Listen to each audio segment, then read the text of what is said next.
Pai amado, mais uma vez rogamos que o Senhor venha falar ao nosso coração através do nosso Senhor, o Espírito Santo. É o que lhe pedimos, Pai amado, em nome e por amor do nosso Senhor Jesus Cristo. Amém. Meus amados irmãos, em Ezequiel 37, vemos uma visão do profeta sobre um vale de ossos secos. Veio sobre mim a mão do Senhor, e ele me levou pelo Espírito do Senhor e me deixou no meio de um vale que estava cheio de ossos. E me fez andar ao redor deles, e eram muito numerosos na superfície do vale e estavam sequíssimos. Então me perguntou: Filho do homem, acaso poderão reviver esses ossos? Respondi: Senhor, tu o sabes. Disse-me ele: Profetiza a esses ossos e dize-lhes: ossos secos, ouvi a palavra do Senhor. Assim diz o Senhor, Deus, a esses ossos: eis que fará entrar o Espírito em vós, e vivereis. Porei tendões sobre vós, farei crescer carne sobre vós estenderei pele, porei em vós o Espírito, e vivereis, e sabereis que eu sou o Senhor. Então profetizei segundo me fora ordenado. Enquanto eu profetizava, houve um ruído, um barulho de ossos que batiam contra ossos e se ajuntavam, cada osso a seu osso. Olhei, e eis que havia tendões sobre eles, e cresceram as carnes, e se estendeu a pele sobre eles, mas não havia neles o Espírito. Então ele me disse: Profetiza ao Espírito, profetiza, ó Filho do homem, e dize-lhe: assim diz o Senhor Deus: vem dos quatro ventos o Espírito, e assopra sobre esses mortos para que vivam. Amados irmãos, qual aplicação nós temos para essa visão do vale de ossos secos? O que representa esse vale de ossos secos? Eu me lembro de uma vez que no trabalho, uma amiga minha evangélica, certa vez ela conversando comigo, então ela disse: olha, nós precisamos profetizar para esse vale de ossos secos. E no momento que ela falava isso, estava passando uma moça na nossa frente. E aquela moça pode ter se sentido um pouco constrangida, porque era só ela que estava passando na nossa frente, e naquele momento deu a entender que ela fazia parte daquele vale de ossos secos, que precisava ser evangelizada, que precisava receber mensagens importantes. Bom, normalmente os evangélicos tendem a pensar que esse vale de ossos secos representam os não evangélicos. Os adventistas tendem a pensar que esse vale de ossos secos representa os não adventistas. Assim por diante. Mas será que esse vale de ossos secos representa mesmo somente as pessoas que ainda não ouviram falar de Deus? Qual a aplicação correta nós devemos fazer para esse texto? Amados irmãos, vamos ver alguns textos aqui do Espírito de Profecia que mencionam esse texto do vale de ossos secos, e vejam a aplicação que a serva do Senhor faz sobre esse texto. Ó, o Espírito de Deus, com seu poder vivificante, deve encontrar-se em cada instrumento humano, para que sejam postos em ação cada nervo e músculo espirituais. Sem o Espírito Santo, sem o alento de Deus, fica entorpecida a consciência e a perda de vida espiritual. Muitos que não possuem vida espiritual têm os nomes nos registros da igreja, mas não estão inscritos no livro da vida do Cordeiro. Muitas vezes os mortos passam por vivos, pois aqueles que procuram alcançar o que chamam de salvação por suas próprias ideias não têm Deus operado neles, tanto querer como efetuar, segundo a sua boa vontade. Agora vejam, esta classe está bem representada pelo vale de ossos secos que Ezequiel viu na visão. Aqueles a quem foram confiados os tesouros da verdade, e contudo se encontram mortos em ofensas e pecados, necessitam ser recriados em Cristo Jesus. Sabe aquelas pessoas muitas pessoas, que têm seus nomes escritos no registro da igreja, mas não têm os seus nomes relacionados no livro do Cordeiro, no livro da vida do Cordeiro. São pessoas que precisam ser recriadas, ser regeneradas. Deus não tem operado neles tanto o querer como o efetuar segundo a sua boa vontade. Sim, essa classe está bem representada pelo vale de ossos secos. Então vejam que a serva do Senhor faz uma aplicação especial sobre pessoas que estão na igreja, mas que não receberam a obra especial que Deus deseja nelas realizar. Sim, são nessas pessoas que se aplica também a profecia do Vale dos Ossos Secos. Deponho minha pena e ergo a alma em oração, para que o Senhor sopre sobre seu povo relapso, que estão quais ossos secos, a fim de que vivam. Amados, Serviço Cristão, página 41. Povo relapso. Quais ossos secos que precisam do sopro do Espírito Santo, que precisam ser despertados para um momento, para uma transformação maravilhosa que Deus deseja realizar. Vejam mais esse texto. Essa analogia dos ossos secos não se aplica somente ao mundo. Tem aplicação ao mundo, mas não somente ao mundo. Mas também aos que têm sido favorecidos por grande luz, pois eles são também semelhantes aos esqueletos do vale. Tem a forma de homens, a estrutura do corpo, mas não tem vida espiritual. A parábola não deixa, porém, os ossos secos meramente ligados em forma de homens, pois não basta que haja simetria de membros e feições. O fôlego de vida tem de vivificar os corpos para que possam ficar em pé e pôr-se em atividade. Esses ossos representam a casa de Israel, a igreja de Deus, e a esperança da igreja é a vivificante influência do Espírito Santo. O Senhor precisa soprar os ossos sobre os ossos secos para que vivam. Meditação matinal, recebereis poder, página 45. Esses ossos representam a casa de Israel, a igreja de Deus. É a esperança da igreja, é a vivificante influência do Espírito Santo. O Senhor precisa soprar sobre esses ossos secos para que vivam. É muito clara a mensagem. Então nós não devemos apontar o dedo para uma aplicação especial dessa mensagem lá fora. Ela se aplica a mim, a você, meu querido irmão, a nossa igreja, que precisa desse poder, que precisa do sopro do Espírito Santo de uma forma especial. O que estamos fazendo com o Senhor e o Espírito Santo? Na verdade, é exatamente o que a nação de Israel fez com Jesus Cristo. Quando Jesus Cristo veio a este mundo para nos salvar, para ser um sacrifício, viver uma vida sem pecado e ser sacrificado por nós, quando ele veio a este mundo, ele não veio da forma que a nação de Israel esperava. Ele veio para salvar as pessoas dos seus pecados, para libertar Israel dos seus pecados, para lhes trazerem a promessa do reino eterno. Mas eles queriam a libertação do Império Romano, sabe? E eles queriam estabelecer uma nação aqui nesse mundo. A forma como Jesus Cristo veio não correspondia à expectativa do povo de Deus naquela época. Estamos fazendo com o Senhor Espírito Santo a mesma coisa que Israel fez com Jesus. Hoje, o nosso Senhor, o Espírito Santo, também está presente. e Ele se apresenta como um libertador dos nossos pecados.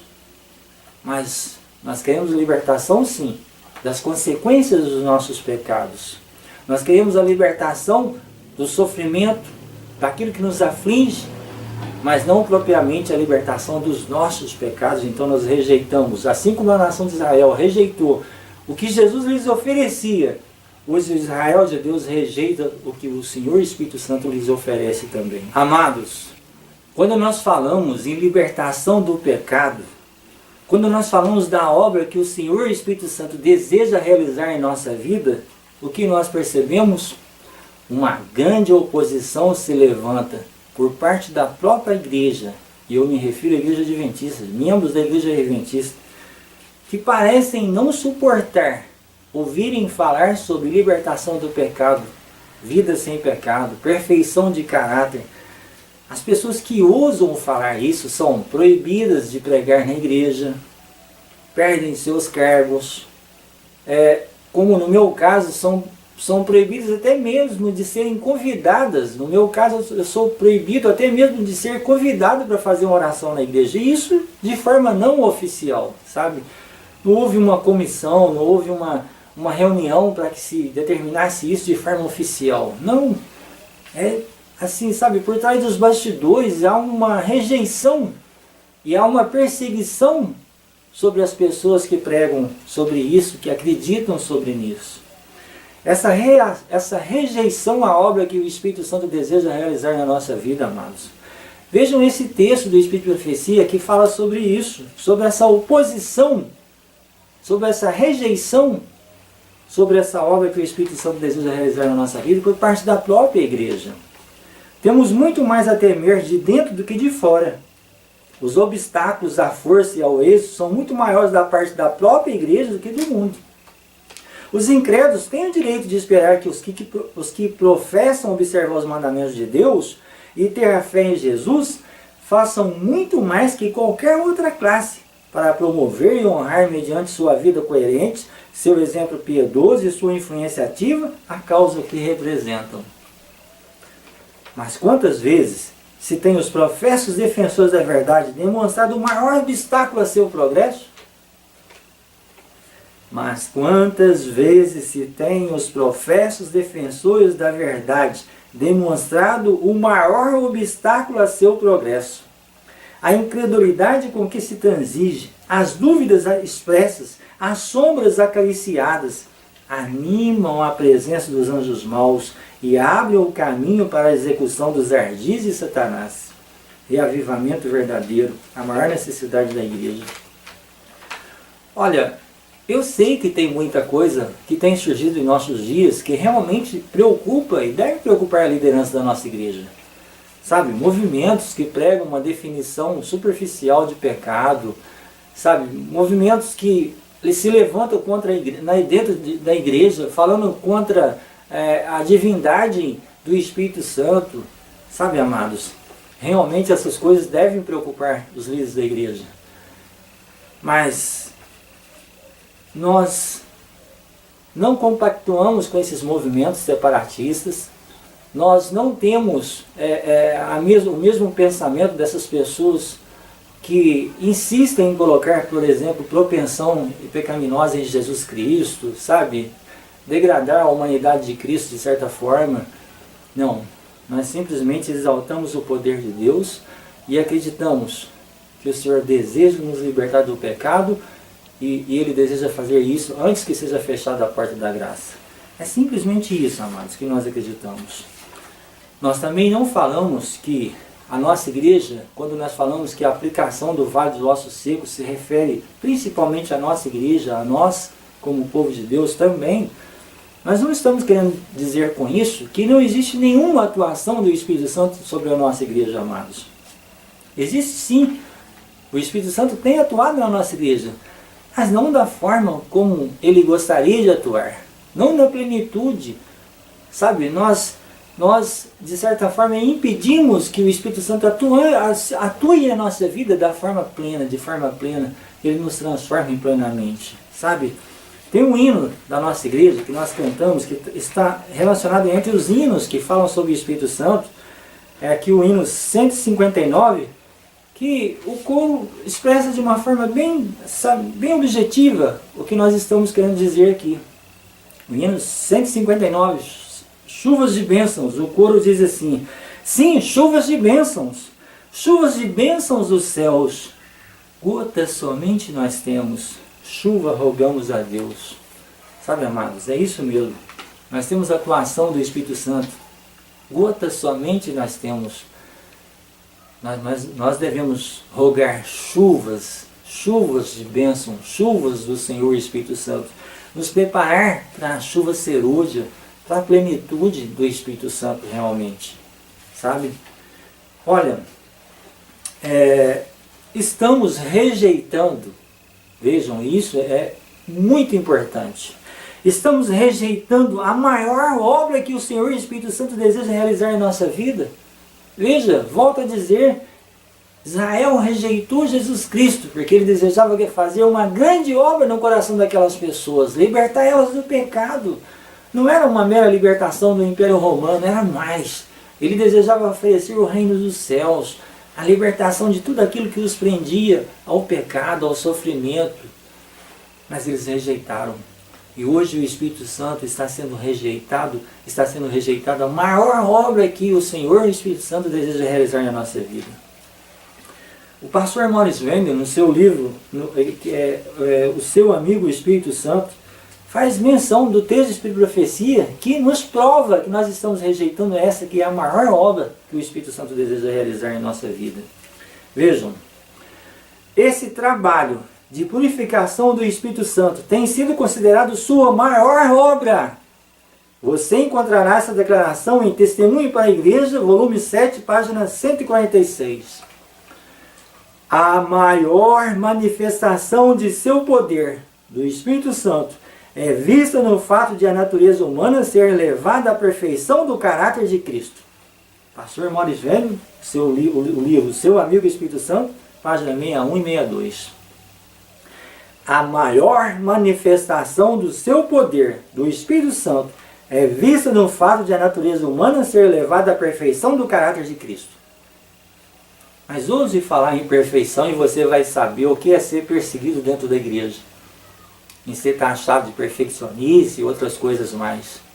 Sabe, amados, nós precisamos despertar para uma obra que o Senhor deseja realizar em nossa vida.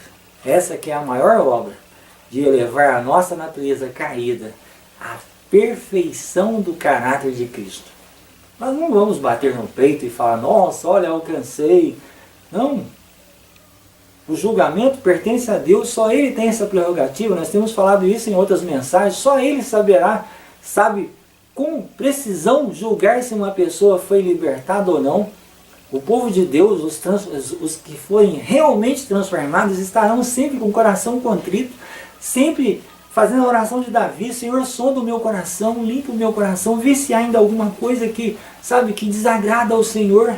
Purifica-me, Senhor. A angústia de Jacó consiste nisso, volta a repetir. Os salvos estarão salvos e completamente libertados do pecado, mas eles estarão com medo de que ainda tem algum pecado não confessado, não abandonado, e em consequência disso estejam desonrando o nome de Deus. Então, nós não podemos continuar rejeitando a maior obra que o Espírito Santo deseja realizar na nossa vida, que a liderança da nossa igreja, que os líderes da nossa igreja, que os membros da nossa igreja possam se despertar para essa obra. Sabe, dobrar os nossos joelhos e buscar essa consagração, essa transformação. Ter o caráter transformado à semelhança, ser elevado à perfeição do caráter de Cristo. Sabe, amados? E ter o caráter elevado à perfeição do caráter de Cristo é ter as tendências, as inclinações subjugadas, é ter a vontade transformada a ponto de que a nossa vontade esteja em harmonia com a vontade de Deus. Isso sim é ser transformado. É agir movido pelo amor, é ter o coração transbordando de amor. Amor a Deus e amor ao próximo.